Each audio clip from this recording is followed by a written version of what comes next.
নমস্কার, নমস্কার। আপনাদের সকলকে স্বাগত জানাই মহাভূ জ্যোতিষ চ্যানেলে। আপনারা লাইক, শেয়ার, সাবস্ক্রাইব করছেন। যারা করেননি তাদের কাছে অনুরোধ একটাই, সাবস্ক্রাইব করুন যাতে পরবর্তী সমস্ত ভিডিও নোটিফিকেশন আপনারা আগে পেয়ে যান। যারা জ্যোতিষ, সংখ্যাতত্ত্ব, বাস্তু শিখতে চাইছেন তারাও যোগাযোগ করতে পারেন। অনলাইন, অফলাইন কনসালটেন্সির জন্যও যোগাযোগ করতে পারেন।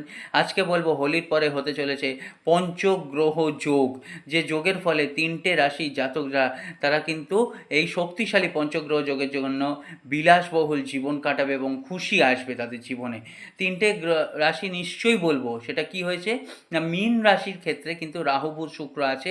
14ই মার্চ আপনাদের কি হবে না, রবি আসবেন এবং 28শে মার্চ চন্দ্র আসবেন। তাহলে রবি, চন্দ্র, রাহু, বুধ, শুক্র এই পঞ্চগ্রহ যোগের ফলে যে তিনটে রাশি ভালো সময় আসছে, ভালো সময় কাটাবে, তার মধ্যে মিথুন একটা, মকর একটা এবং 3 নম্বর রাশি নিশ্চয়ই বলবো, ডিটেলসে জানতে গেলে ফোন করুন কুম্ভ, মানে মিথুন, মকর, কুম্ভ। নমস্কার, ভালো।